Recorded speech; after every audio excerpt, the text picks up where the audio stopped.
to the other team that I think is going to panic if they go 0-2. The other team that had a quarterback not perform the way they were supposed to perform, and that's the Bengals, and that's Joe Burrow, and they're facing their rivals in the Baltimore Ravens. That game is a 1 o'clock game on CBS. Again, the Bengals, it's leaning their way despite how bad they played. 3.5, the over-under 46.5. Money line for Cincinnati, -175. Baltimore, +145. Barrett, is it okay? Must-win situation for the Cincinnati Bengals. It absolutely is, I mean, and just, by seeing that, the Ravens got to feel disrespected for that. I mean, very much so disrespected. How are they favored like that? I mean, because the Ravens won. Sad Cincy. But yet, their favorite, it doesn't matter. What is it, 3.5? 3.5. That's, you get that from a home field advantage. So, it's actually probably just even is when you really look at the numbers. I'd be mad, especially with that defense ball for the Ravens. And then, I mean, it's panicking. I understand it is panicking in that Bengals locker room because, I mean, Joe Burrow hadn't played. So they know they're going to get a better product because one more week going into this week that he's, practiced with the team. This is what, 2 weeks now he's practiced. 3 weeks. No, it's 3 weeks. He's practiced for 3 weeks with the team. None of training camp did he practice. You know what I'm saying? He got hurt in training camp. So these are really his training camp reps right now. So it's going to be ugly again. You can see it's going to probably be about 3 or 4 ugly games for this Bengals offense as they go forward until he gets his legs underneath him. Right now his sea legs aren't there. They're wobbling a little bit, so eventually they'll get back into, back on track. But you don't want to lose so many games that you're too far gone. Yeah. That's a problem. They ain't got time to be sloppy like that. Yeah. I mean, what is your take on the Cincinnati Bengals and what they need to do? Well, I think the good news for Joe Burrow and the Bengals is that the Ravens are dealing with a slew of injuries. Oh, man, yeah. I mean, and they lost one of their most talented players just for the year already in week 1. So I'm not saying that, something to be celebrated if you're a Bengals fan, but it is good for Joe Burrow if he's looking to get his sea legs back under him because their offense just did not perform up to standard last week against the Browns. Now, when we were talking on the show last week, we discussed how the Browns have the Bengals number. They do tend to get the best of the Bengals in at least one matchup every season. So I wasn't too surprised by that. I was surprised that the Bengals only put up 3 points. They literally didn't score touchdowns. Kind of crazy. I think it's going to be a bounce back game for Joe Burrow. I think it's a prove it game for Joe Burrow and the entire offense. I think Jamar Chase is going to get some looks. Joe Mixon was probably the lone bright spot on the Bengals offense last week. I think he continues to shine. I don't think it's going to be the Ravens' day. Well, then looking at that, I mean, look at Joe Burrow's numbers. At 31 passes, and he even break 100 yards. 82 yards total. Come on now. No receiver on the Bengals had over 40 yards. And that's crazy. I mean, he went 14 for 31. 14 for 31. Not good. So, oh my goodness. It doesn't get better. He's playing a better defense this week. I'll take that back. But it's, comparable defense. I think Baltimore is a little bit better defense. I think so. Would y'all take the numbers of Joe Burrow? 263.5. That's his number. Again, he just threw for 80-something yards. Would you take him, bet on him going over 263.5 this week to have a bounce back against a team that has an overall better defense and a rival? Not even if it was your money. And you gave it to me for free. I mean, there's free bets to be had on BetMGM, all right? You can get a $10 free bet, so you wouldn't even take that free bet. I wouldn't even take that free bet, no. See, I know we're going to get into some props later, and that was actually one that I wasn't definitely going to use, but I was eyeing because, it could go either way. And I do think that Joe Burrow and the Bengals want to come out a lot stronger and, make a statement this game. And I get the Ravens defense is good, but the only way to go for him is up at this point. So I think he's going to, want to prove it this game. It is a prove it game for Joe Burrow. He just got that big contract. He wants to show the world what he's really made of. So I think he goes off. But here's I would take it. Risk it. I think I would take it too. Because the Baltimore Ravens disappointed me last week. I'm going to be honest with you. Playing a terrible Texan team. And I said it was blowout city. I said there was going to be dominance last week. And while they did cover and they did cover the spread and they did win by double digits, That offense wasn't clicking. No, it wasn't. And I get it. It's sloppy. A bunch of teams are sloppy. But now J.K. Dobbins is out. Right. Now you got Andrews out. Now you got a bunch of people out that are going to be questionable. So for the overall game, I don't know what y'all pick. I definitely think the Bengals win this game. Oh, for sure. Because I can't see them having back-to-back games like that. And the Ravens, they're not clicking either. Well, they're just not going to score. So, I mean, that's the problem. You know, the Bengals will win by default. They're just not going to. That's a Ravens offense. Now, once Andrews is out, who's their major target on the offensive side of the ball, you got Odell and all. This offense runs through Andrews, and it's been that way for the past 4 years. You know, he's one of the better tight ends in the league. Doesn't get a lot of praise. He should, as one of the best tight ends in the league. But, I mean, come on now. You know, they can't score enough. Because of that, you know, they'll cover. You think the Ravens will cover?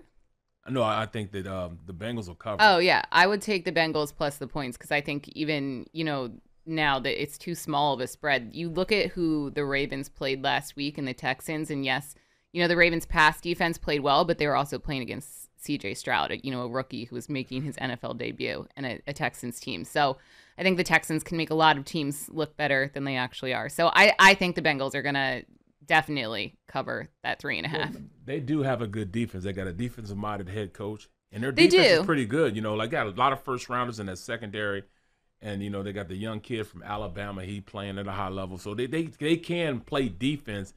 The Texans can play defense. But I just can't.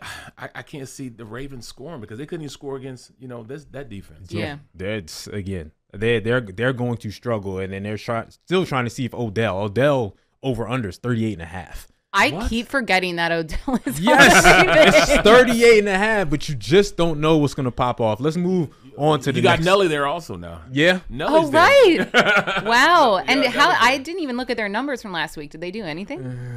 I mean, if I forgot, then I'm guessing it's a no. It's fair for you to forget. All right, it's fair for you to forget. Let's move on to the next game. Bears Buccaneers.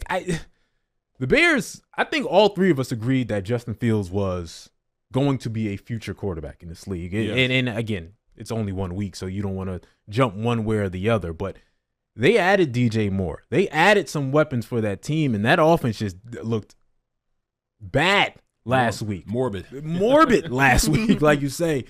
Deb, we'll start with you. Bears, Buccaneers, what you think about that game and how the Bears kind of looked? And the Buccaneers winning. That was a surprise, too, because I thought they were on their way to, you know, Caleb Williams. Yeah, I mean, I think that if the Bears don't figure out their defensive struggles, then Baker Mayfield and the Bucs could get another.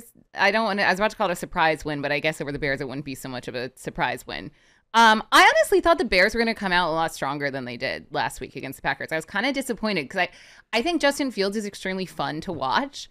And he still has that going for him, but I would just like, you know, for the rest of the Bears team to kind of get it together so they're more enjoyable to watch.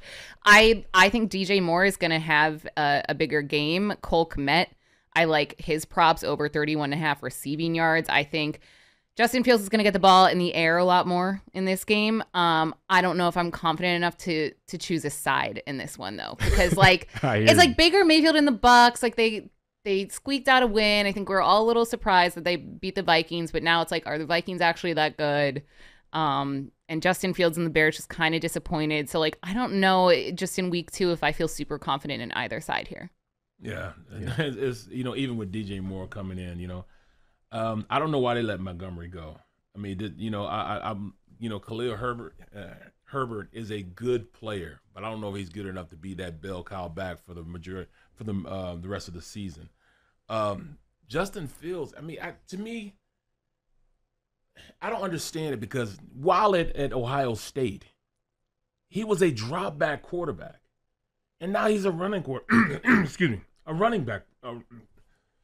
Excuse me, a running quarterback. Mm-hmm. How do you switch up that fast? How do you use it? I mean, everybody sees the game plan that Jalen Hurts is using now, so now they're trying to do the same thing.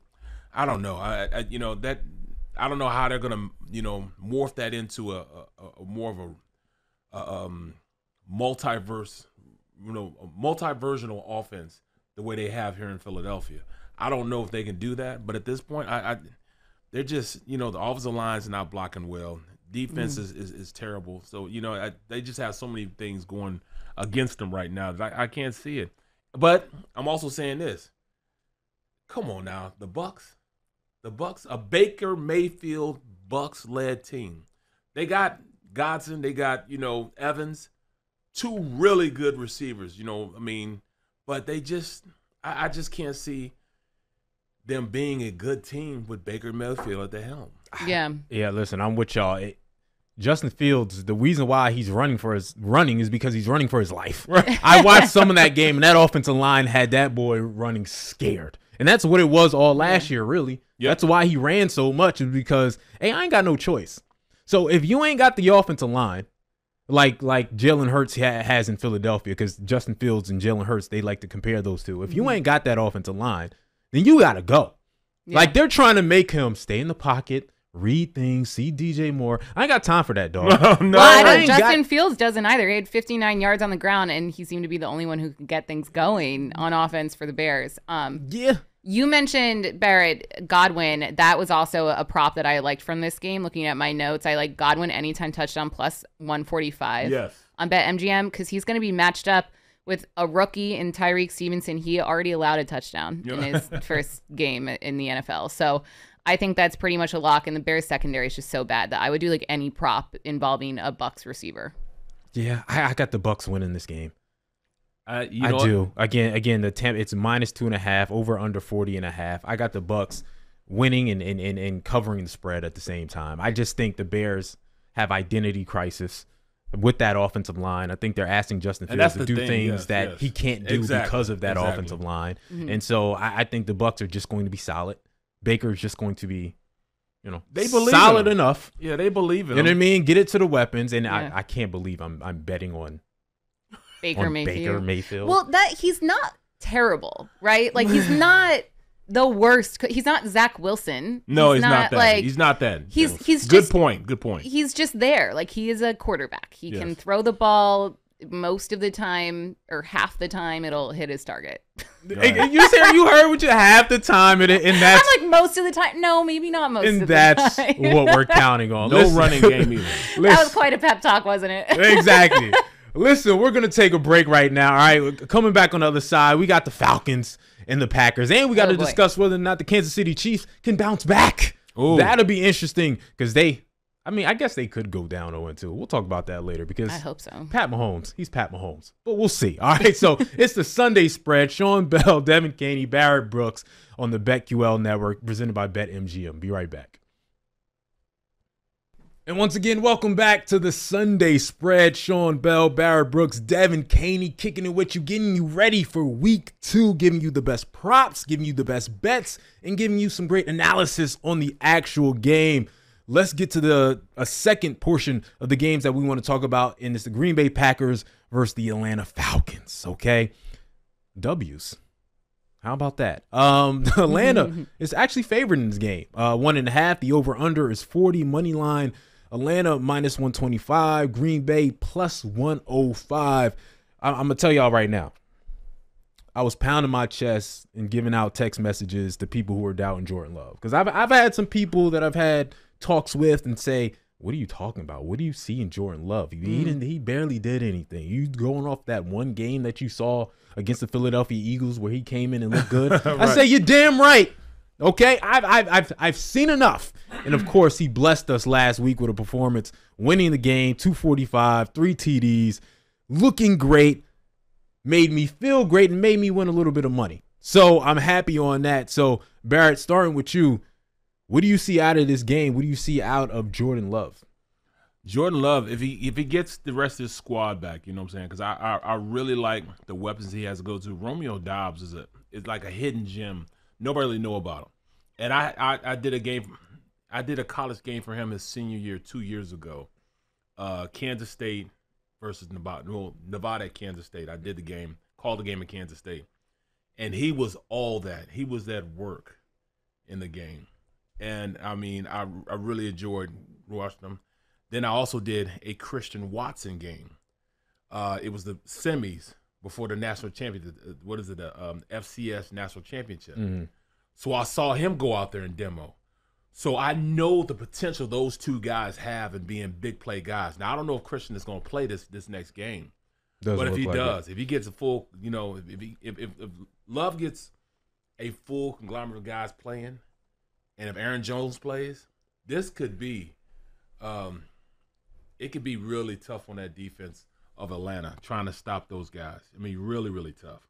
And what do you like out of that game between the two? I'm gonna tell you the truth. I really like the Packers. You know what I'm saying? I like the Packers, and I like for them to cover on this also. Okay, Deb, what you thinking? So I think whether or not the Packers can win and cover, it is a small spread. It just comes down to who's healthy and who's able to suit up when it comes to game time. I mean, Aaron Jones, like Barrett just mentioned, and Christian Watson are literally like the difference makers, I think, for Love and this Packers offense. Yep. And then on the other side of the ball for the Falcons, it comes down to how well they can use their run game, because that's their biggest strength. Bijan Robinson had a great start. Tyler Algier, 75 yards on the ground, 5 yards per carry, 2 touchdowns. Like, if the Falcons get their run game, or keep it, I should say, potent, because it's already they did well in week 1, and the Packers don't have a lot of their key guys, especially on offense, then I think I would have to take the Falcons in this one. If the Packers come out and somehow Aaron Jones plays and Christian Watson plays and Dobbs plays, then I think the Packers will win. It's just there's so many injuries. I feel like there's more injuries this year than usual. Yeah. We're just noticing them a lot more now. But I think it's, because of, with me, it's my Philly-centric type of look. I see that we have a lot of injuries. We're not used to having injuries because of how we practice, how we give guys virtually a pass for camp. But looking at that, if Christian doesn't play, if Romeo doesn't play, then I got to go with Atlanta. I have to go with Atlanta. Those two are too integral. If they don't play, then there's the Packers don't have anyone. Nobody. Yes, nobody. But even if Atlanta, like you said, Tyler Algier, great player. He was great when he was playing at BYU. Great player. And you put him with Bijan, then you can go over the top with, they got weapons, Drake London. They even got backpack boy, Mac Howlands. You know what I'm saying? They got, they got, Desmond Ridder has a lot that he can throw to, So this will be a tough game for me to look at and say, all right, we're healthy. Packers got it, but I don't see them being healthy on the opposite side of the ball. Quay Walker is also slated to be out on the defensive side of the ball. He's a major key at the linebacker position. So they would cover, but I don't see him doing it right now. Too many injuries, so you got to go with Atlanta. I'm going Packers. I'm all in. I'm all in on Jordan Even Love. If none of the players who are questionable Dobbs is playing. Okay. I mean, that's what it's looking like he's playing. The most recent report says Aaron Jones, Christian Watson, and Quay Walker all practice with their helmets on today. So that means they're playing. I am all. That's me for people who are listening. That's me pushing my coins in on the table on Jordan Love. Well, that's a major reason why I said that the Packers are covered, because they're practicing, and when you practice, you're gonna play. You don't just practice. You're gonna play. Listen, Jordan Love, his pass prop 218 after having 245 last week. You gonna give me 218 like in a passing league that this is now. With Aaron Jones questionable, so maybe you pass even more. And now after week 1, you have more confidence in Jordan Love to give him the ball. I think he's going to pass that thing around the field. So I am all in on the Packers. I'm all in on the cover. I'm all in on everything that they're doing. I am team Jordan Love along with team Brock Purdy. We'll get to that later, guys. No. Yeah, I got some smoke for you guys in regards to Brock Purdy, but we'll get to that later. And I got the hose to put it out. But oh, goodness. Here you go. I'm just going to say this, though. I'm just not a Desmond Ridder fan. Even in Cincinnati, I wasn't a Desmond Ridder fan. I just don't like – I do like Love, and I like what – if you give him the targets, he'll make something happen. He can cook with the targets he has. But if, Christian, since he practiced, he'll play – that's why I said, Green Bay will cover if those guys play. And if they are practicing, they'll play. I'm all over it. And the thing that I had struggled with last week is the same thing I'm going to have struggled with in regards to Bijan Robinson, which we all love. How much is he going to get burned? It's almost like what happened with Philadelphia in the Thursday game. How do you bet on DeAndre Swift? Yes. Like, he got no burn to week 1. Mm-hmm. Then all of a sudden he gets 100. I wasn't going to bet money on him to get a lot of yards because I didn't know he was going to get that really type of burn. So Bijan Robinson, you go, all right, we know we're going to use you, and we know he's a number 1 back potential, but they got a guy ahead of him that got more carries and that was balling last week along with him. So ball last year. Last year, right? Yeah. So that lets me know Bijan's never, maybe not never, but for the immediate future, isn't going to get the amount of carries you would think in order for you to automatically go, Bijan's going to get over 60 yards rushing. No, but you know what he might get?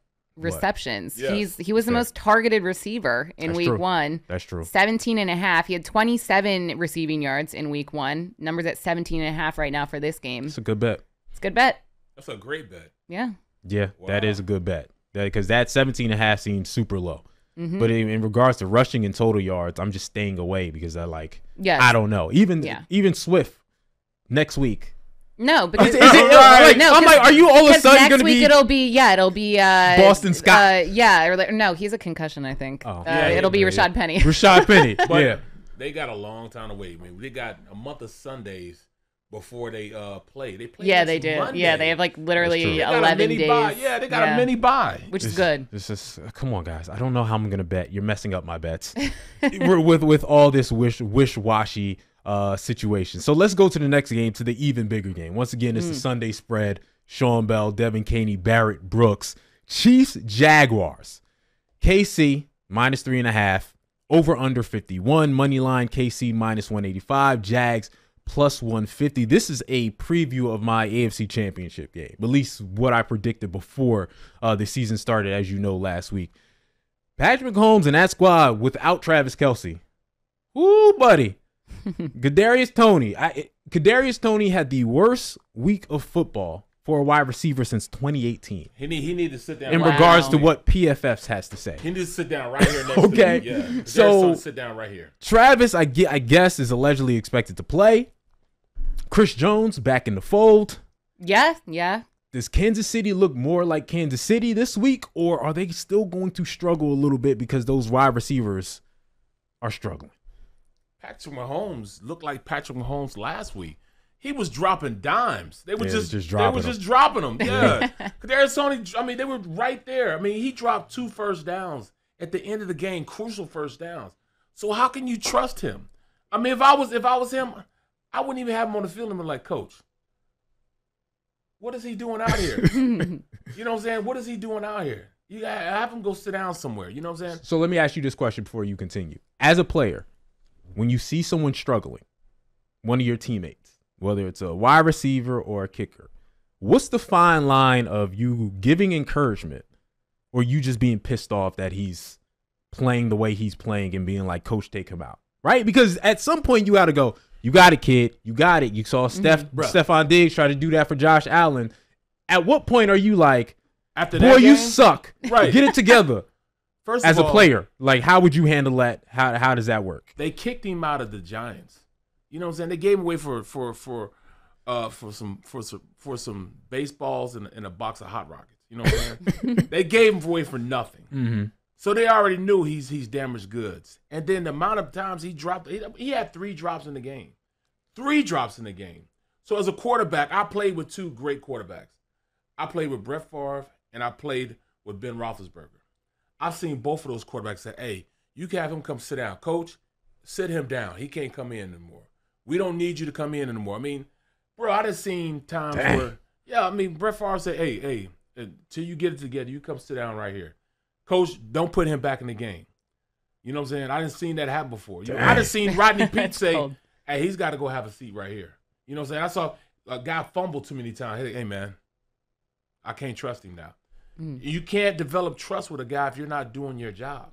And neither one of them been doing their job. So too many guys drop passes for Mahomes and like, you know, Noah Gray. Noah Gray had a fantastic game, showed what he can do in the offense. But he had a drop, you know what I'm saying, at a crucial point. And once your quarterback stops believing in you and can't trust you, the likelihood of him going to you is slim to none. I can see him, and I was like, look and see the number who it is. Oh, I can't go there, and go somewhere else. So you not Barrett ain't giving no pats on the back. You just like, hey, I'm not talking to you. You like, not. you cold shoulder out here in these streets. Bro, I done had Roddy Pete come to me. Hey man, if you can't block him, man, we'll get somebody else in there for you. Okay, if you can't block him, we'll get somebody else there for you. Okay, you still my dog. We're still gonna have some Scavassi after practice, but right now I can't work with you right now. I can't work with you. Sheesh. Yeah, man, it's a hard knock life out here, world. Dev. Hard knock life. What's your viewpoint on this game and how important it is? So you mentioned, Kadarius Toney had the worst performance of a receiver. I think it's just that. I think the only place for him to go right now is up. Patrick Mahomes still looked like Patrick Mahomes. He just didn't have receivers. Travis Kelce, obviously, being back makes a world of difference. Absolutely. Because those two together are just, extremely unstoppable and potent.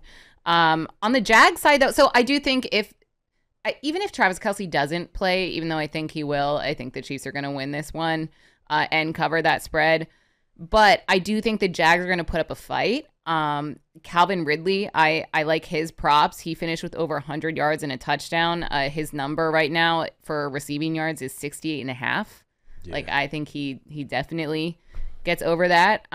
So I like this Jags team. I like this Jags offense. It's Patrick Mahomes. It's Andy Reid. They're going to be mad from the way they started off this season. They're probably going to have their best weapon in Travis Kelce back on offense. I just don't see a way that they lose 2 in a row. You think they cover? Yes. Okay. Who are you picking?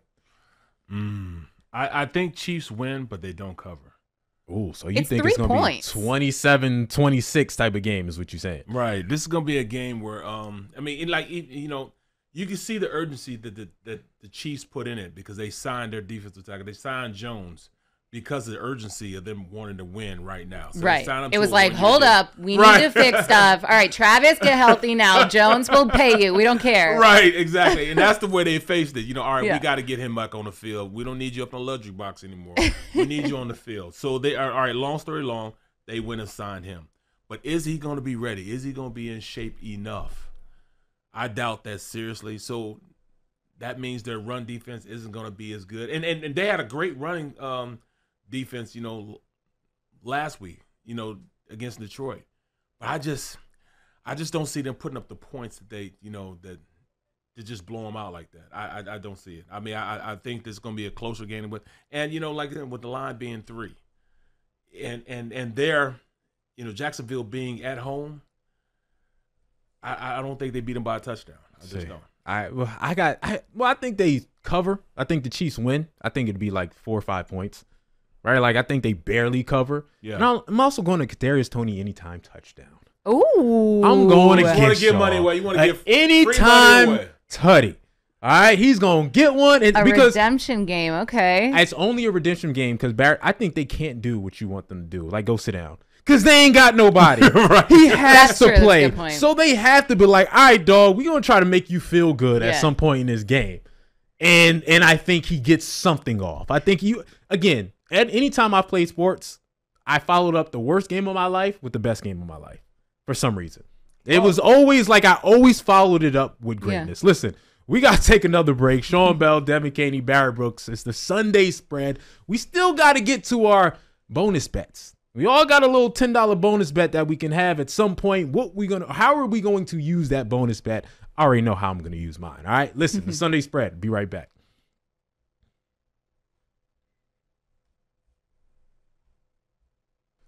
Once again, welcome back to the Sunday spread. Devin Caney, Barrett Brooks, Sean Bell, giving you the best of the best and some of the worst of the worst. I ain't gonna lie to you. I lost y'all some money last week. I ain't gonna lie. You know what I mean? There were some spots where I go, how was I supposed to predict that?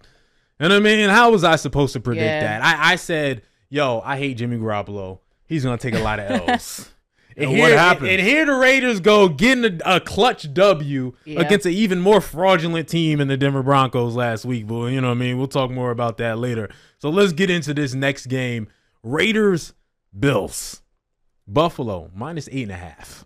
Over-unders 47. Buffalo, minus 400. Vegas, if you want to get risky, plus 310 for their money line. Dev, I'll start with you. Buffalo Bills, Raiders. Well, Raiders were the only AFC West team to win in week 1, Sean. Did you know that? But it's okay because we were all wrong on certain things last week. Like Barrett and I thought the Steelers were going to come out and somehow, put up a fight against the 49ers. Don't steal my glory. We're going to get into it. You shouldn't even remind them of that. Don't steal my glory. You shouldn't even remind them of that. All right. Back to Raiders and Bills. So, yeah, Jimmy Garoppolo and the Raiders, I don't want to say they, wowed, but they did good last week. I do not think they're going to win this game. I do like the Raiders to cover those 8.5 points because that spread's pretty big. I think Buffalo's in a similar spot as Kansas City. I don't think that the Bills are going to be as competitive or as dominant, I should say, as they have been in seasons past. Josh Allen was a mess last week, though. Oof. I mean, to lose to the Jets the way that they did, to be picked off, and I know the Jets defense is great, but picked off that many times, especially after, you have Zach Wilson come in, it's just bad luck. It's not a good look for the Bills and the rest of their season. I think they need a bounce back game, and typically when the Bills, come out hot, they win big. So I don't think they're going to win by double digits, but I think the Raiders can keep this within a touchdown. I don't think it's going to be like a 3-point game. I could see it being 21-14. Okay, that's a cover. Yeah, I think the Raiders can cover. I will never bet on Jimmy G. I'm gonna be honest with you. You're still not sold? Nope. After that whole preamble, you admitted you were wrong about him, and you're still like, no. I was right, but I'm delayed a week. That's how I'm gonna put it. I was right, but my rightness is being delayed. Barry, you talked about how, hey, come sit next to me. You can't do that when it's the star quarterback. No, you can't. What's the, because Stephon Diggs, the stuff came out about him and what he said, and then Michael Irvin said, you can't say this. You can't say, hey, be smart, because you're calling them dumb if you say be smart. And then Stephon Diggs basically said, oh man, mind your business. Right? I'm paraphrasing, but he did use the word oh man. What do you do with Josh Allen if you're a teammate? You do nothing with Josh Allen. You don't say a word. You're just all right, Josh. He's still gonna do what he wants to do. Josh Allen's gonna play the way he wants to play. He has no regard for his own safety, which means he's not really caring about how this team is gonna deal with him not being there as they go forward. I mean, looking at the defense that they have, Max can rush the passer. They've got guys, in that play for the Raiders that can play. Now, Chandler Jones is going to be out, but Tyree Wilson, first-round draft choice, and he can rush the passer, you know what I'm saying? Max Crosby can rush the passer. I like what they have at the cornerback position. They got Marcus Epps down there, my boy, playing safety. They've got a defense that's going to be okay. You're not just going to go down and just start, and beat up on them. But I will say this. The Raiders just don't have enough against the elite pass catchers that they have, in Buffalo. You know what I mean? So I think that's the biggest thing that I'm trying to deal with as far as, if they're going to cover, if they're not going to cover. I mean, 8.5 is a lot. But they got that man on the other side of the ball also. Devontae Adams is still the best receiver in the league. You think so? Oh, no question. Over Justin Jefferson? The best receiver in the league is Devontae Adams. Okay. You know what I'm saying? I've heard people say that, eventually he's going to be better than, or up there with Jerry Rice. Might quit. But right now, I'm going to say Devontae Adams, route for route, understanding the position, is the best wide receiver in the league. And he's got a quarterback in Garoppolo. Be careful here. That really can't take advantage there you of go. His skill set. There you go. He can't take advantage of his skill set. You know what I'm saying? So that's why I said they will cover, the Bills will cover, because Jimmy Garoppolo can't take advantage of it. I mean, they even have a pretty good tight end. You know what I mean? And Hopper. But I just can't. Jimmy Garoppolo, man. That's why in the Super Bowl, they could do nothing with Jimmy Garoppolo. The 49ers could do nothing in that Super Bowl because of him. He was the major reason why. So that hadn't changed. Listen, it was I don't remember the stat. I'm mad I don't remember the stat. But Jimmy Garoppolo last season and the season before that, they did a stat where the ball travels over 20 yards, and he was like 1 for 7. Like it was just like it's only 7 times, and he was 1 for 7 when doing so. Like he can't throw the ball down the field, and that's what happens when you have Devontae Adams, and he's gonna be pissed off at some point during the season. Exactly. In my opinion. Exactly. So, but the one thing I do worry about, I think the Bills are going to smash the Raiders. I think they're going to win solidly. But so you think they'll cover? I think they cover. Okay. I think it's going to be at home. Yeah. We're back home. Let's rebound a little bit. We're a little bit pissed off against a Raider team who's, traveling from Vegas to Buffalo.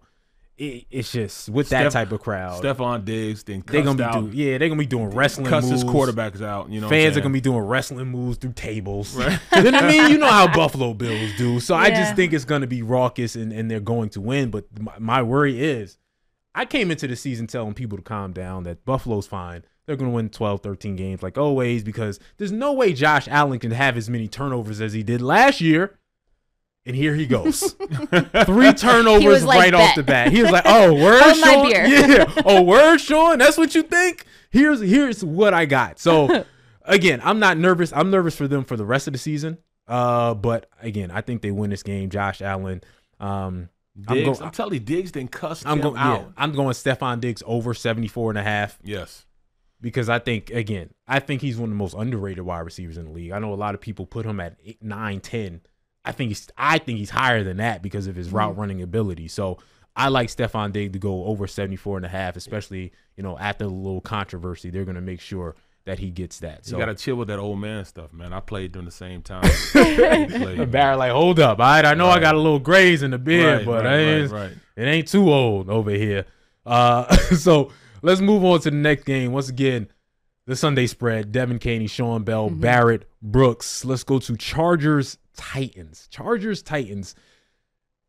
Chargers took an L, right? But offensively, Justin Herbert, it was one of those things you go, hey, well, you did what you could do. Yeah, he did what you're supposed to do, and you can probably bet on his yardage and his points props. Again, the Chargers are expected to win this game. It's only minus 2.5. I thought it would be more of a gap despite it being at Tennessee. The over-under is 45.5. Money line for the Chargers minus 150. Tennessee plus 125. Start with you, B. Brooks. What are you seeing from that game? I think Tennessee learned from what they're trying to do offensively and really turn things on. You got D-Hop, man. Mm-hmm. You got D-Hop and King Henry. Pick your poison. What do you want to defend? And I think they're starting to turn that corner as far as understanding. You got, Treylon Burks. This offense is going to be a lot better than it was. And let me tell you this. The Titans will finally turn the corner and have an explosive offense. This game. An explosive offense this game. I did not expect against that Chargers defense. You know what I'm saying? They will have an explosive game. They won't be able to stop them. So can the Chargers keep up? Yes, they'll be able to keep up with them. Really? But the Titans, will put them away. I think it's better coaching also. The coaching aspect of it. I think they have a better coach in Tennessee than they do in LA. So you got the upset. The upset, babe. The upset. Oh, okay. Win outright. And I'm assuming you got the over-under, since you think it's going to be a lot of scoring, 45.5. That's chump change for you. No question. No, seriously, no question. No question. I like that too. Yeah. I like the over too. I think like any game that the Chargers are involved in, I like the over, given that their offense is hard to stop. I mean, they put up 34 points and they still lost in week 1, which is kind of crazy. Eckler had 100 yards. Yeah, but he'll also be a difference maker because he's questionable in this game. So I think, if Eckler's all in and playing, then I definitely am going to take the Chargers. If not, I'll still probably take the Chargers, but a little less convincingly. The Titans defense has, handled runners well, but I do like Austin Eckler if he plays his receiving yards. The thing about the Titans offense is that they're really bad. So I just don't see them being able to cover the spread. I mean, Tannehill, he's apparently, our producer's telling us, his props aren't even listed on BetMGM. He didn't even crack a 30 in his quarterback rating. He had 3 interceptions. He was sacked 3 times. Watch what I tell you. The offense is going to open up. Watch what I tell But you. what's going to make them open up? You think because the Chargers so bad defensively? And that's what I'm saying. They can't really rush the passer. Yeah. You know what I'm saying? So at this point, they're going to run the rock. Just going to set up the play action. And this is where D-Hop takes over. Treylon Burks going to roam in the middle of the field. This will be an offensive explosion. And we're going to sit here next week and be like, B. Brooks, you know what you're talking about. Watch what I tell you. Watch what I tell you. No, I think that you could be right. I just think Tannehill's play was so bad. But the Titans do have the pieces to break out, like you're saying. I mean, Derrick Henry didn't do anything, too outstanding last week. D-Hop, they have. It's possible, but I also think the Chargers it's likely that the Chargers will just outscore the Titans because the Chargers' offense is so That's why you got to go with the powerful. over. You're right. Yeah. Go with the over. But I think they stick with them this time, and they're going to win outright. Ooh, I got it okay. outright. That may be the upset of the week when it comes to props. Listen, I got the over with y'all, 45.5. The Chargers scoring 30, in my opinion. I know Mike Vrabel was a great coach, but I'm going over with that. I'm going over with Herbert, 277.5.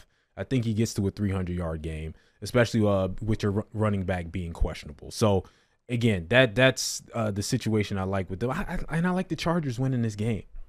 I know you got the Titans, but I can't pull myself to think that they can score. Right. Even their offensive explosion, B. Brooks, for them would be 27 points. Titans win Okay.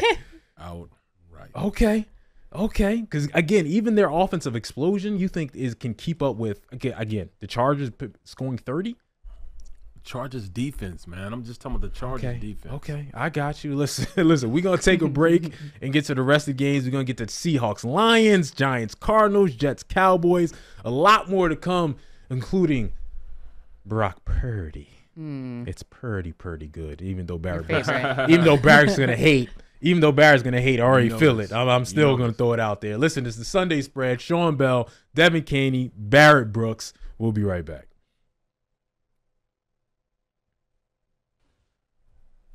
Once again, it's the Sunday Spread, getting you ready for week 2, a great week 2. Hopefully the play will be a little less sloppy.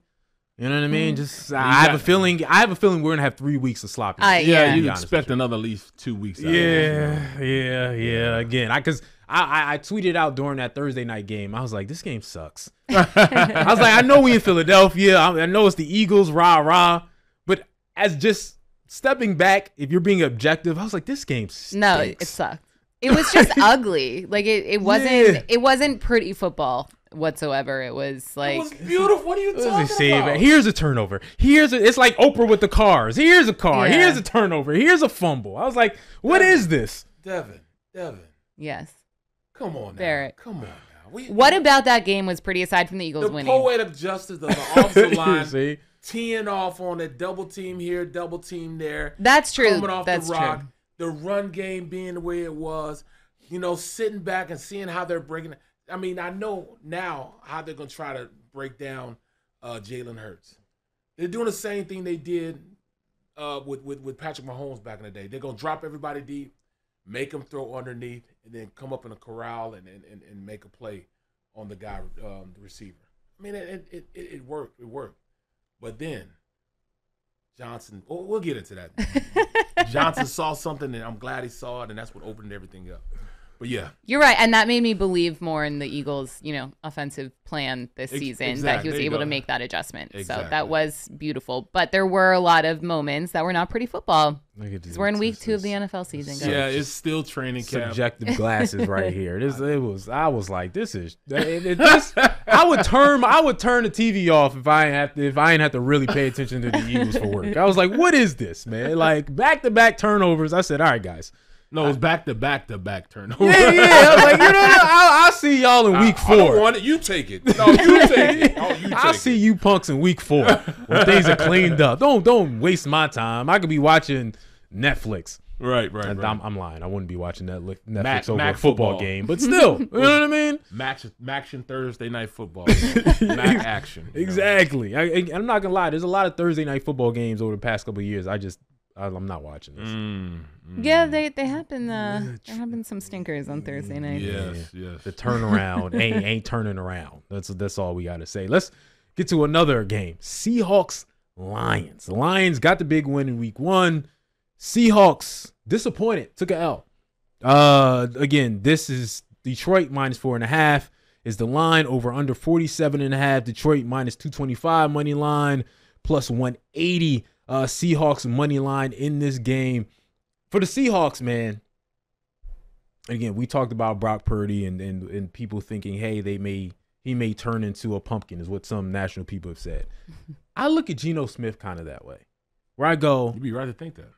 all right, you've been in this league for a decade, right? You had this outstanding year where you won comeback player of the year, although I don't think he should have won the comeback player of the year. I'm like, you're most improved. You weren't comeback. Like, you didn't, what'd you come back from? Who, like, Geno Smith? Yes. He didn't win, did he? Wasn't it Geno Smith who won last year? Am I tripping? I thought he was, who won last year? Oh. He was nominated. Yeah. Geno Smith, but it made no sense. I remember someone tweeted like why is he nominated for, like, what's he coming back from, just like being an a-hole? Yeah. I was just like, it not being good, and come back from being trash, right? Like I didn't think he won. It was. He won. Yeah. Wow. It was Geno. So I was just surprising. like, sorry, I didn't mean to just. you gotta be injured, or you gotta be great, bad to great. You were never great. But anyway, I think Geno, again, most of his career he wasn't that good. Yeah. So why wouldn't he revert back to that? Well, it wasn't he wasn't that good. It was that he was a backup. Yes. He was a backup. He was never really that starter that you were going to invest in. And I think Seattle, they invested like $75 million in for 3 years, on him. Yeah. It's just, so that's why I'm saying all that to say, I don't believe in the Seahawks. I know a lot of people have them challenging the 49ers and getting to the Eagles, Cowboys level. I don't believe that. Dev, I'll start with you. What's your outlook on this game? Am I tripping? Do you believe in Geno and the Seahawks?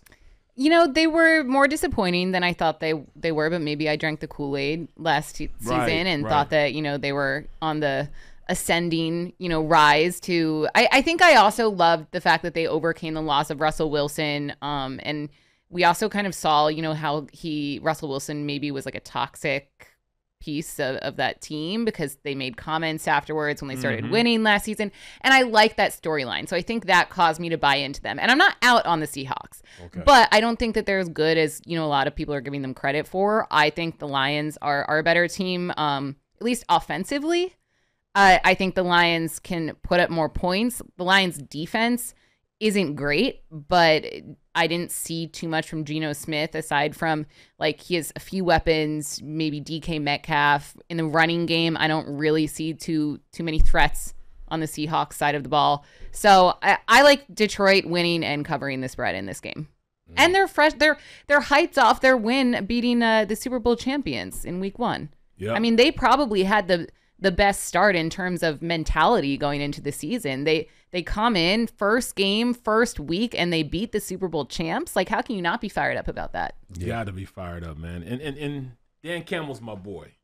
So I played with him, one of the Giants. He was one of those guys, we talked about, we had a story earlier when I told you guys a story about when we were in camp, and, Strahan was like, hey, I don't feel like practicing today. Hey, we calling this up.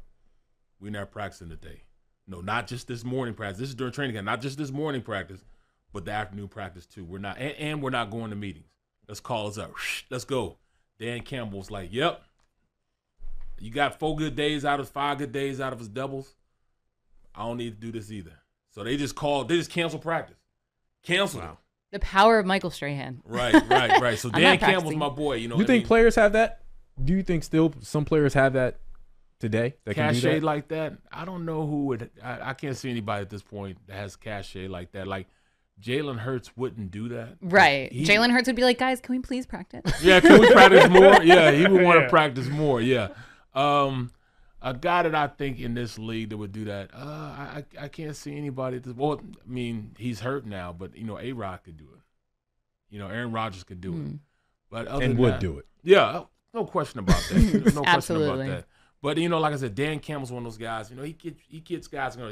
He's the great motivator. Like when I was there, he had to keep Jeremy Shockey in line. So if you can keep Jeremy Shockey, that was a task. And that was his rookie year.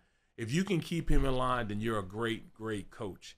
I mean, a great player, a great guy, a great mentor. if you can do that. One of my favorite players growing up. Yeah. Well, I just Jeremy Shockey. Yeah. Like I hated him growing up. I know why you did, and the reason you hated him is the reason I liked him. It was just I like that type of fiery a-hole. Like yeah, he was.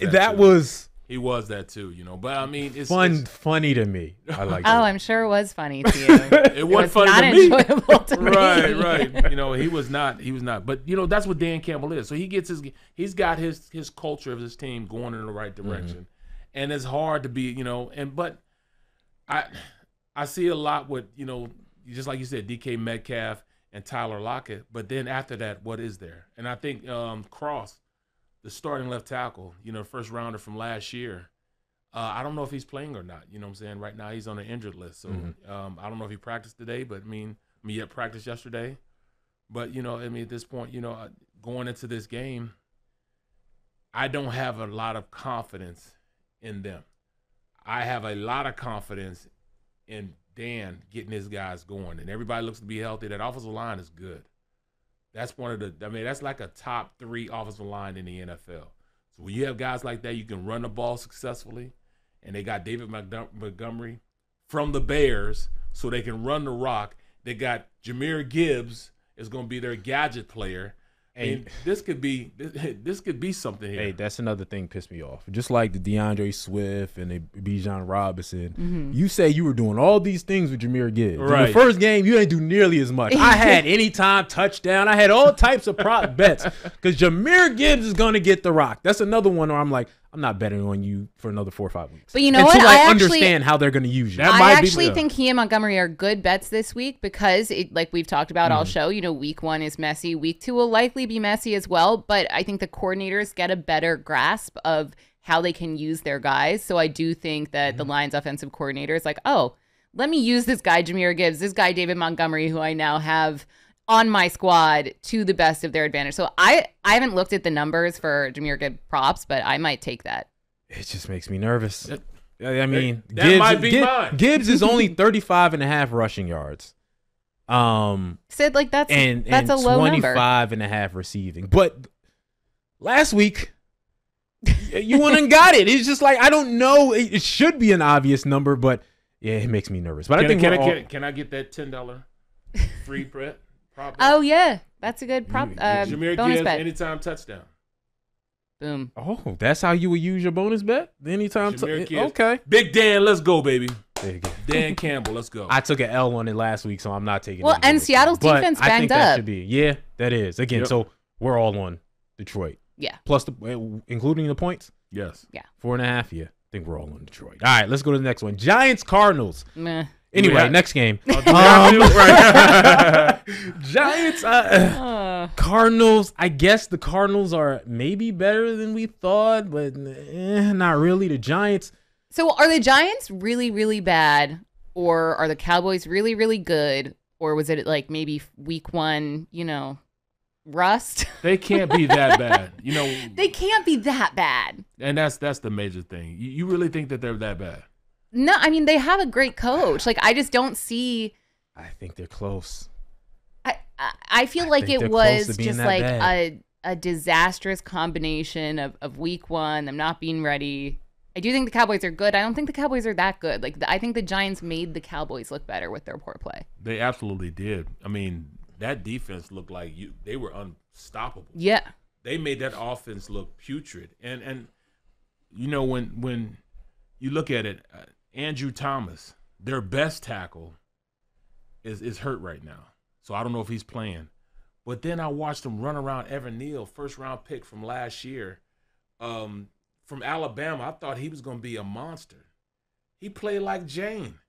They were whooping him like he stole something. You know what I'm saying? Like, come on now. I mean, he couldn't block anybody. And I know Daniel Jones probably capped out on his ability to be a great player. Mm-hmm. As a fantasy owner, I would never have picked Jones up because he's just not good. So he reached his potential. We got to fly through this one. So what do y'all have on this? Giants, Cardinals, -4. What would you do? I hate that I'm going with Cards, and I hate because I don't like the head coach. I don't like the Cardinals, period. You know what I'm saying? Mm-hmm. But I can't go with the Giants right now. Cardinals, okay. Cards. What are you thinking? I hate this game so much, but I guess if I had to, I would choose the Giants because like they were embarrassed so badly that They like can't help but get better. yeah, and like you have Brian Dable. Like I feel like their coach is gonna want to fire them up, so I think they can have a comeback win. I'm picking the Giants because the Cardinals are trying to tank. Yeah, that's I don't true. know. Players don't tank. Coaches don't tank. But something's gonna be called in and be like, this Daniel guy's a little Jones more injured. is so bad, man. He's bad. I'm so bad. I'm with you. Let's go. More important game. Jets Cowboys. Jets Cowboys. Cowboys -9. Over under is 38.5. Everyone's drinking the Cowboys Kool-Aid, and they think the Jets are kind of done for when it comes because of Zach Wilson and Aaron Rodgers out. Barrett. That's a large spread for a team with that type of defense. What do you got in this game? What's the spread? 9. Cowboys. It was 9.5. It went down. Okay. I don't think it's not nearly enough. Really? Yes. Oh, you think this is a blowout? Yes. Oh, I don't want the Cowboys to win big again. A blowout? Yes. With that Jets defense, you think they're gonna be able to do that against Sauce and the crew? Yes, I do. I do. I just think that the defense that they have, I mean, 2 A1 cornerbacks, defensively they can rush the passer. Lawrence, I don't know what he ate, what tree he picked the apple of rejuvenation off of, but he's looking good. DeMarcus Lawrence is looking like he's all world again. And we already know Michael Parsons goes to the game. And then Smith, their safety, he was everywhere. You know what I mean? So defensively, they are that work. They're that work. I just think they're just that good. Wow. Good. Wow. That is not music to our ears. No, right not at all. Not at all. Dev? Not at all. Well, first of all, I think like I've been worried about the Cowboys as, covering the Eagles going into this season. I feel like a lot of people in the NFC East discount the Cowboys just because they never, go super far in the playoffs. They have a really talented roster and they are scary. So it's not great news to me as someone who covers the Eagles to hear that Barrett thinks they're going to beat the Jets and cover that 9-point spread. I don't know how I feel about that point spread. I know I like the under in terms of points totals here because it's two really great defenses. I think we still don't fully know what to expect from the Jets offense without Aaron Rodgers, but I also think that people might be overreacting a bit. Like what happened to Aaron Rodgers was terrible. Like I still can't get over that. He played literally for like four snaps. Yeah. And I wouldn't wish that on my worst enemy, what happened to him. And I feel for Jets fans because they truly have the worst luck. But we don't know how Aaron Rodgers was going to play for the Jets. Like, we don't know if he was going to come out and be like Tom Brady in Tampa Bay, saving them and bringing them to the Super Bowl. And I'm not saying Zach Wilson is an incredible quarterback. My point is, I think it's going to be a low-scoring game because of the strength of the two defenses. So I like under 38.5. I'm not touching the spread just because I don't have a good grasp on that Jets team just yet.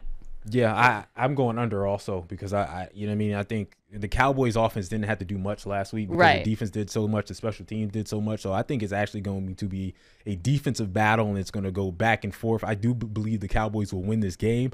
I'm not sure it's going to be by 9 just because I think that defense is so well that they may, listen, you may beat us 17-10, but it's not going to be a situation where you're able to get up 28-10 or anything of that nature. So listen, we got to take another break. We'll wrap up. Hold on. Before we get the break. What's up? Cowboys cover. Okay. He's taking notes, keeping receipts, and he's going to call us out next week. Zach Wilson sucks that bad. Okay. And for a quarterback, his total is 173.5, the lowest total, not including Ryan Tannehill. Ryan Tannehill ain't on the board, so it may continue to be the lowest. So nobody has faith in Zach Wilson right now. The man might surprise you. Who knows? Listen, we'll come back with some more games, break more things down, and also have our player props, our game props, and this guy already did his bonus bet, but our bonus bets. Brock Purdy. That's all I'm going to say. You've been waiting to get to that game. Sunday spread. We'll be back.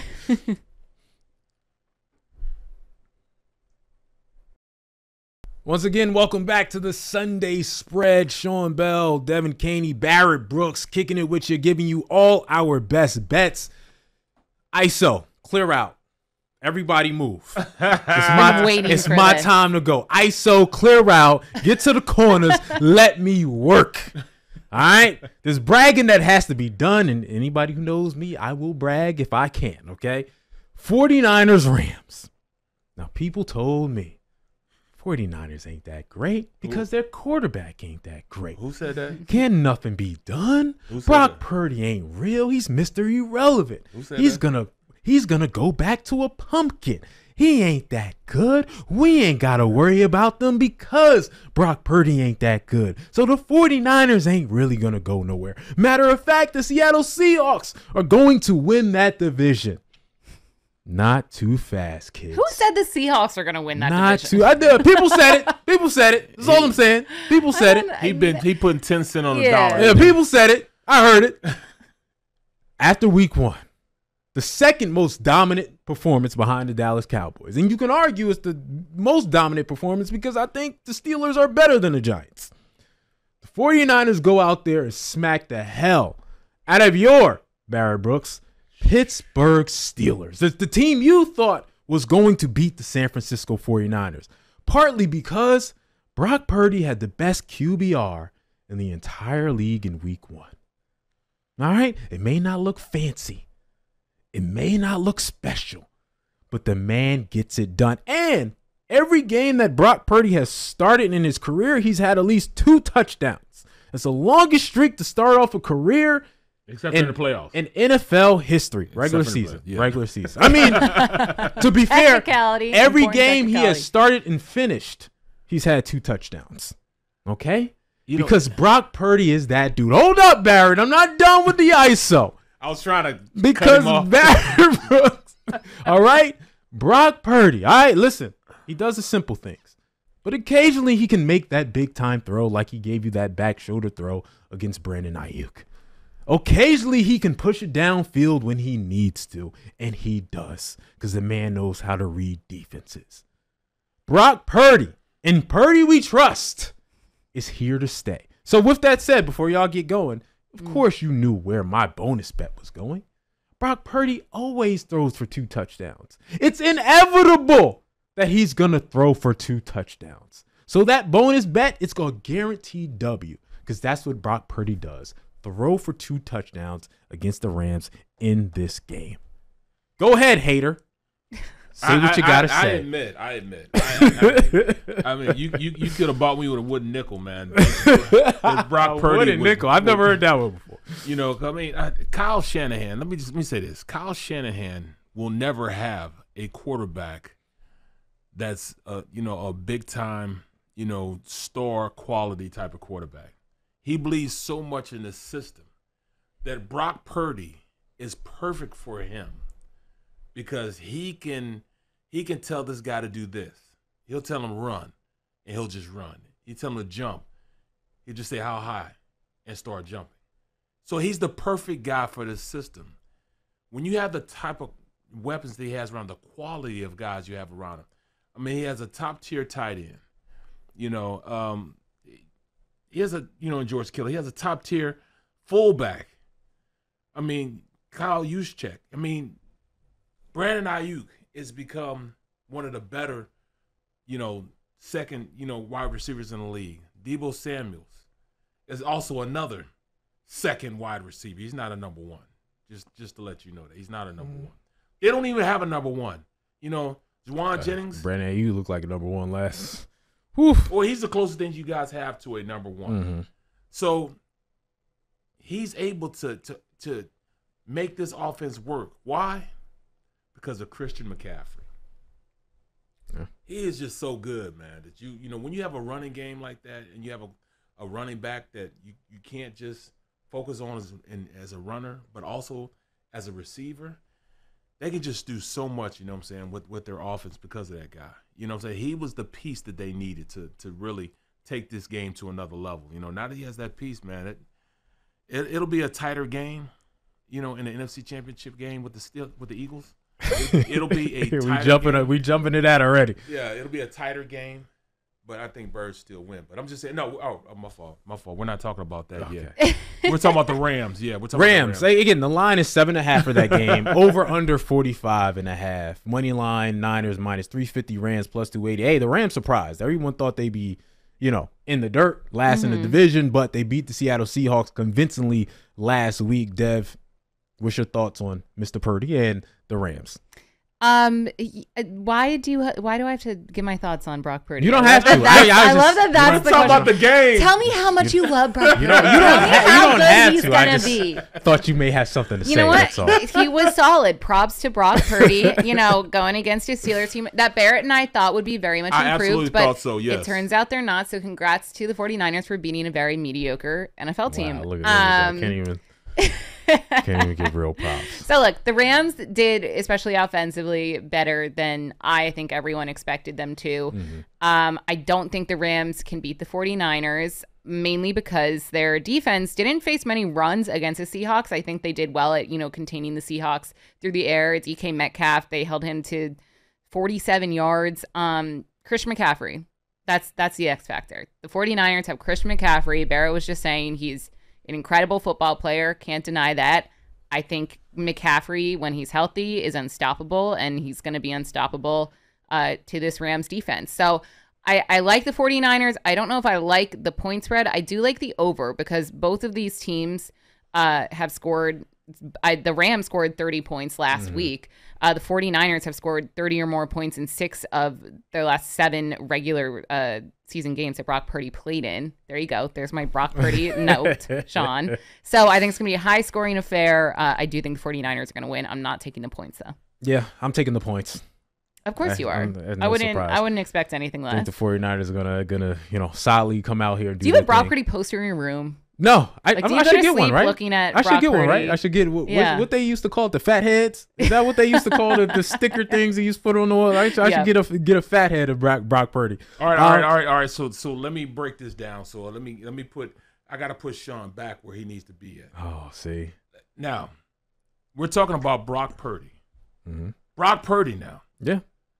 The great. Let me show you. Let me show you why Brock Purdy isn't as good as you think he is. The great Brock Purdy. Look at you look at it. Deebo Samuels, 46.5 yards, 46.5 yards. Kittle, 39.5 yards. McCaffrey, 27.5 yards receiving. That means your quarterback isn't doing anything as far as throwing the ball when their numbers are so they're so small. They're minuscule numbers. It's not like they're like 80, 90. He is a game manager. He is not anything special. Right, that's why the yardage is just so. And then Brock Purdy. No, he just wins. That's all. I'm just saying. 229.5 yards. I don't care. That's what he's supposed to get this game. I don't care. You going with the over and under with that? That's all he needs. Of 229.5, I'll go over. I definitely go in under. I go under because I think they're going to run it more. Absolutely. They're going to run it a lot, but I'll go over. Why not? And he's not going to go way over. Like Brock Purdy's MO would be go from 220 to 245, like 250. Rushing yards. I get it. So, and again, I just think the 49ers defense, again, linebacker is my favorite position, just so you know. I used to play Madden. I used the middle linebacker to get things done. So that's why the middle linebacker became my favorite position in all the sports. So Fred Warner is the best linebacker in all the sports. That's why I get pissed off that I have to cover the Eagles who don't care about linebacker play. Right? Like, I still care about linebacker the Eagles play. do not care I about get pissed linebackers. off about that too. Yeah, I'm like, get me a Fred Warner, get me a Devin White, get me one of them type of middle linebackers, but that's it. But again, either one of them, man. Dre Greenlaw is just as good as Fred Warner. Give me either one of them. Yeah, give me a line. I love linebacker play, so you know what I mean. But again, the 49ers defense is unbelievable. Like really, Brock Purdy, he's okay. Game manager, a little better than a game manager now. Yeah. But it's their defense, it's their running game. Y'all are right. But I think the Rams had a great week 1. I think they get smacked in week 2 because the Rams. Fool's gold. Yeah, they're only going to win 5 games this season. That was fool's gold. Let's hurry up and go to Commanders Broncos. Denver minus 3.5 over under 39. Broncos minus 185. Commanders plus 150 when it comes to the money line. What do y'all like in that game? I'm surprised the Broncos got that because I think the Broncos are frauds. I think so also. Yep. I thought the Broncos would, and I don't want to jump to any conclusions because it's only been, 1 week of regular season football, but I thought that they're going to be a lot more improved this season with Sean Payton working with Russell Wilson, especially like helping out that offense. And I was disappointed from what I saw, but the Commanders also didn't really show much either. So Chase Young back. He's going to play his first game. He's been riddled with injuries. A little bit of a disappointing career so far, but he's going to play. When you look at that game, that's the battle of you should start now to turn the corner. That's what I see now. You should start to turn the corner with both of these teams. You got Eric Bieniemy coming in as offensive coordinator for an offense that I think he can jumpstart and get going in the right direction. He just doesn't have a quarterback. Come on, man. Sam Howell is not the guy going forward. He is just not the guy. And until he gets a quarterback, this will be an average team. The organization is going in the right direction, but they need a quarterback. So in saying that, Russell Wilson is a proven quarterback. I don't like him at all. Yeah. I don't like him at all. Anytime the Legion of Boom, you get those guys out of there because you're so, egotistical that you want the defense to be bad so you can show that you can win it. Mm-hmm. I haven't liked him since he did that.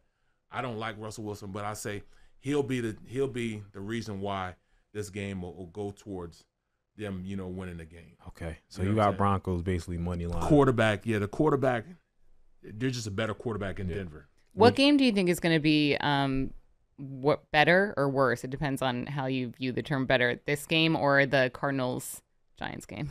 Oh, this is going to be like watching paint dry for both of them. Wow, that's a good question. Because that's how I kind of feel about this game as well, where it's like this better not be my doubleheader game. Right. Every once in a while they give you a doubleheader and they give you one that just like, what? Why? It's a stinker, yeah. I'm gonna go Giants Cardinals being worse, just because at least the Commanders have like a bunch of weapons that can be entertaining. Yeah, both offensively, defensively. The Giants have Saquon and then. And the quarterback. Yeah, and then you know what I mean. The Cardinals have you know what I mean. So there's a little more weapons in this game. So the quarterback I hate worse than Wilson is Murray. And I'm not. I don't mean hating that because I know that's such a strong word. But I dislike. I dislike Murray even more than I dislike Wilson. You know what I'm saying? I don't know. That's a good comparison. That's a good. Would you rather? I don't know. Right. That's tough. Yeah, I might have to go Wilson over Murray, just because we know more about Wilson. Right. I mean, you have your He's so much more public. You're gonna get your own office, your own quarterback coach. Yeah. I mean, who does that, man? Russell Wilson. Yeah, come on, man. But I get to see Sierra. That's another reason why I'm gonna hate on him. You know what I mean? But I get to see Sierra, so I might take Russell. I might take Russell on my team over Kyle because I get to see Sierra. From a male's perspective, I understand and that. But that almost makes me like him less because I like Sierra, and I'm like, how did you get her?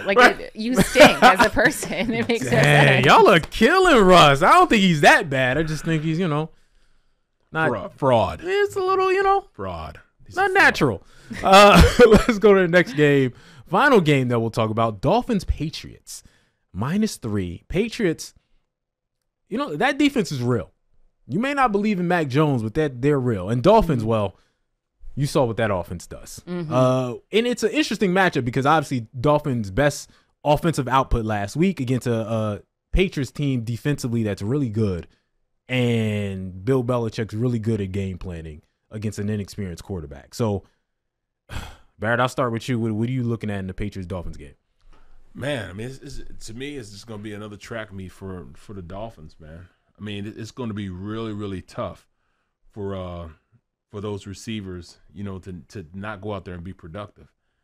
I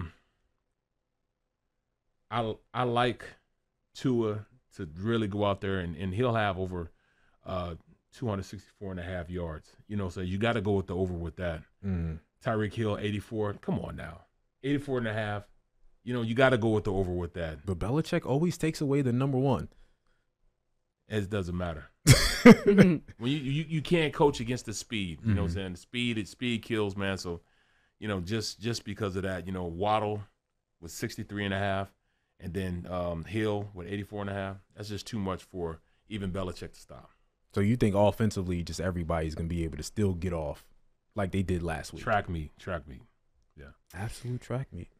Yeah, I mean, I think the Dolphins are going to win and cover the spread. In terms of props, like, I don't know where I stand, especially when it comes to Tyreek Hill, because he's so good, and he absolutely torched the Chargers defense last week. So can he do that again against a pretty good Patriots defense? I don't know. I mean, the number's 84.5.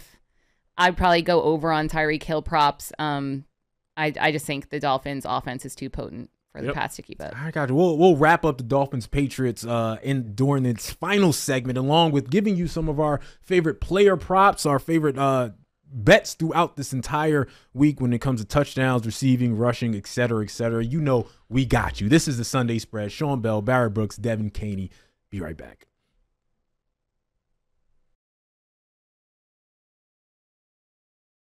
All right, we got the final segment of the Sunday Spread. Barrett Brooks, Sean Bell, Devin Caney. We were talking about the Dolphins and the Patriots. All right. Of course, show always presented by BetMGM. Talking about the Dolphins and the Patriots.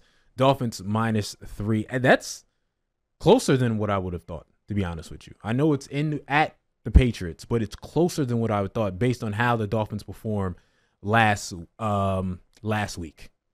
I like the Dolphins to cover. I like them in this game. I don't think it's going to be as high scoring as you would think, though. I like the Patriots defense, I think, is going to end up being a top 5 defense. I think their defense is that good. The rookie cornerback that they drafted is going to be that good. And I think they're going to be able to hold, again, what does hold mean when it comes to Tua? Right? Like, I think it's going to be under, I know that's 264.5, but you almost expect them to have over 300 yards every game. So I think that number is pretty accurate. It's going to be around there where it's more like, 285, 280, and he doesn't have this all-world type of game. And Bill Belichick does a good job of saying, nah, you dump it. Right? Like what they did to Jalen Hurts. Yeah, I know you like those. I know you like those down the sideline routes. Nah, dog. You're going to take everything over the middle right here, and then we're going to corral you. So I think that's going to prevent some of the big plays. Now, Tyreek is Tyreek, so he's probably going to get 1 or 2 anyway. Yes. Yeah. But I don't think it's going to be a track and field show like you would think Dolphins do on most teams. Because, again, I think the Patriots are going to be a top 5. So, again, I think the Dolphins win this game. I think they actually cover. But I can see it being a 27-20 type of game. Right? And again, that's a large spread in 7, but in all reality, it's only a 1-score game, and I don't think it's going to be as bad as people think. Yeah, I think it's going to be a good game, actually, to watch because, the Dolphins' offense is so fun to watch with Tua and Tyreek Hill. But you're right. The Pats have a really good defense. So I'm excited to see what the defensive mind of Bill Belichick can draw up to try to contain, if he can, Tyreek Hill and Tua and that Dolphins offense. So. And, with it being a division game, you never know with division games. Division games are so quirky.